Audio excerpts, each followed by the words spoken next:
This first picture is called the chin tuck. So this is actually an exercise that I really don't like the term chin tuck because I think it's sort of an old-fashioned term that I feel like has not been taught correctly for many, many years.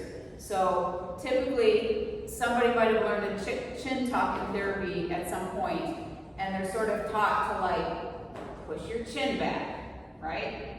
And I don't think that's the right cueing or the right thinking of how to use the right muscles, because this sort of just kind of jams my neck and kind of puts a lot of compression on my neck. I want you to think of it more as a lengthening of the spine or a lengthening of the neck. So a ponytail is always a good cueing thing. If I pull my ponytail up behind my head, it sort of gives me a cue to kind of lengthen my neck.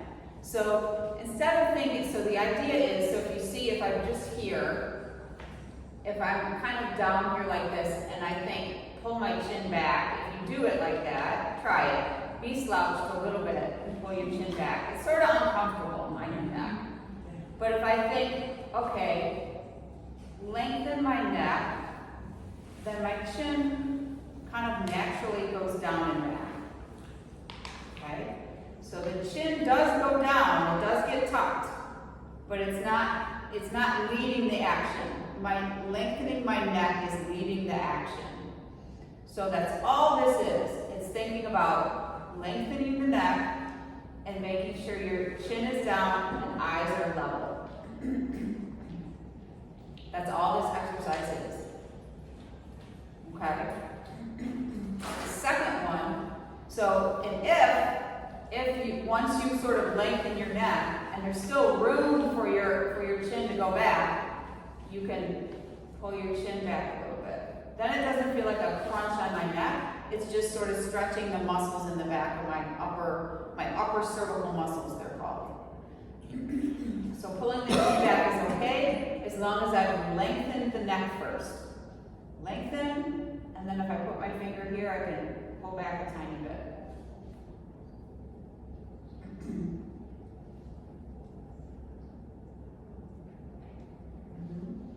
And you already should feel like you're sort of sitting taller. Okay? The second one is a scap squeeze. Okay, so your scapula sit on the back of your upper back. And typically when I tell people, it's another very misunderstood exercise. A lot of people will do something like this. Okay, they'll pull the elbows back and they think they're doing a scap squeeze. Well, they're doing an elbow squeeze. So I want you to think of it more as you're actually, this is the scapula, your shoulder blades on the back of your upper back, they're just coming down and together. So these are very subtle movements, very subtle actions. So what it's going to look like, the pictures almost don't even look different, you can hardly tell. Because all it really is it's going from this position to this position. So if I turn, it's like going from here to here. Okay?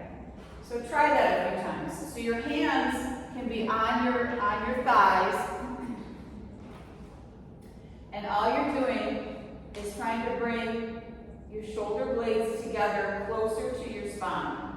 So my elbows aren't really moving, just my shoulder blades are moving together.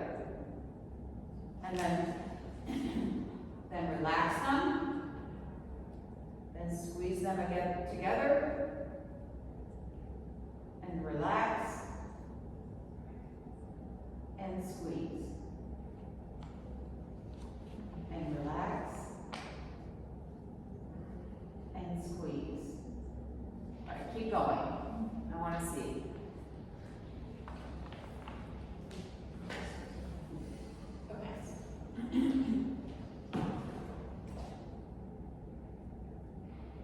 Good. Good.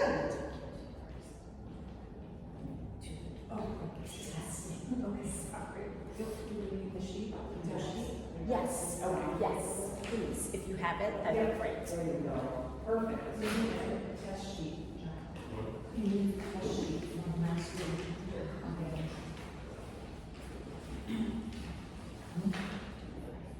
But you, sit forward in the chair a little bit so I can see you. Now squeeze. But don't lean back on the chair. There you go.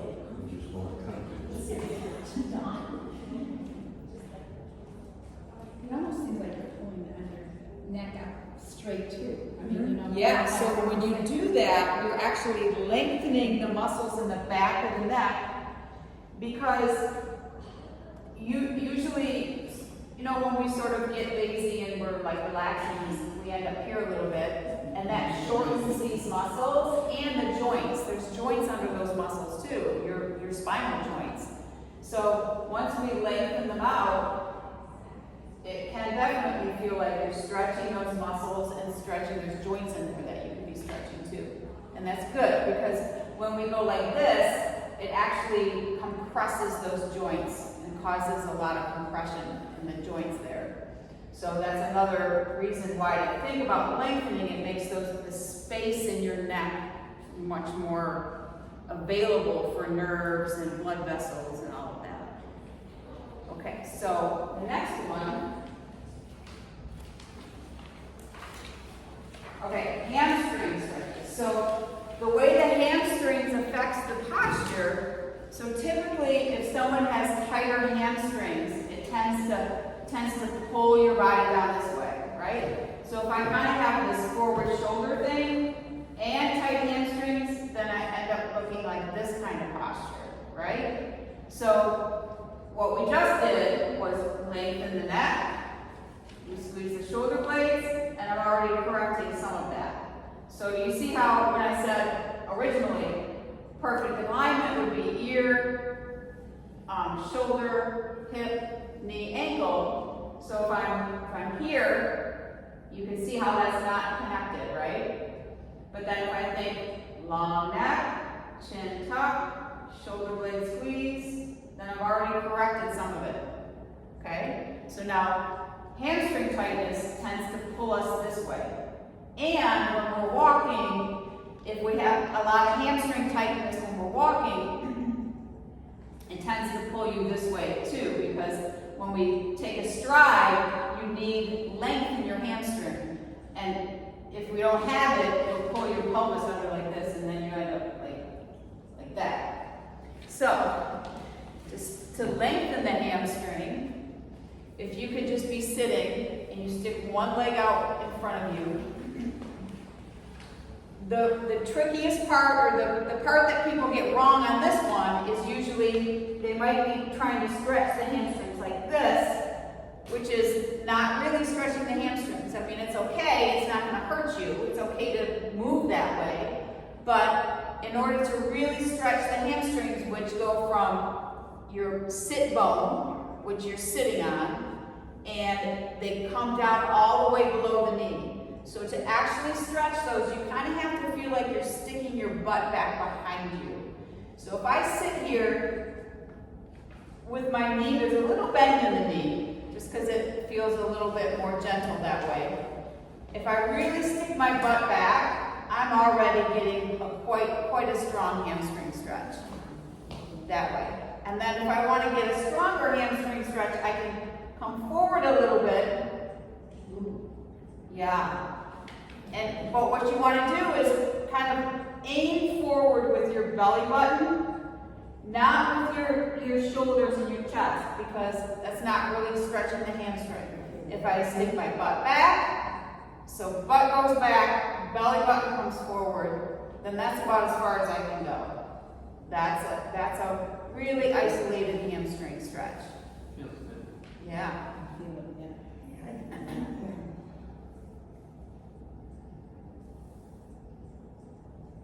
Okay, now when we're talking about stretching muscles, you wanna hold a 15-20 seconds.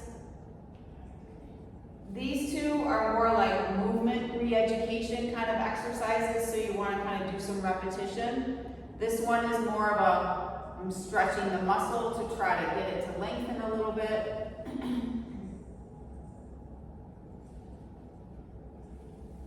let's try the other one. Okay, so sit up tall, butt goes back, belly button comes forward, and you should feel it all down the upper thigh, the back of the upper thigh. Does everybody feel it in that spot? Yep. Yeah, it's uncomfortable. If you are getting it right, it's uncomfortable. I don't feel much. You don't feel yours? You look a little bit here, kind of put your feet flat again like this. Come nice and tall. Now slide the foot out. Now come forward with your belly button. There we go. There you go. So it really needs to feel like you're pushing your butt back behind you. You feel it a little bit now? Good. All right, what's the next one? Got it. Okay, pelvic tilting. Okay, so this is kind of an awareness exercise. So it's kind of another one you need to be up against the wall. So if you put your back up against the wall, like we did when we did the wall offs, your feet are going to come away from the wall, arms are here, and all we're doing is kind of like allowing your back to arch and then flattening your back. You're kind of learning where your pelvis is, okay? And doing a little bit of motion with your lower back. Because when we're standing, we're talking about that posture, if we're too far here or too far here, then that's going to kind of throw off our line, our plumb line that we're talking about. So this is just kind of, some people are more naturally rounded, some people are more naturally curved this way, and just by being on the wall, you're just getting a little bit of range of motion in that low back and getting a little bit of awareness of where your pelvis is. So we can kind of spread out up against the wall and practice that one. There's room for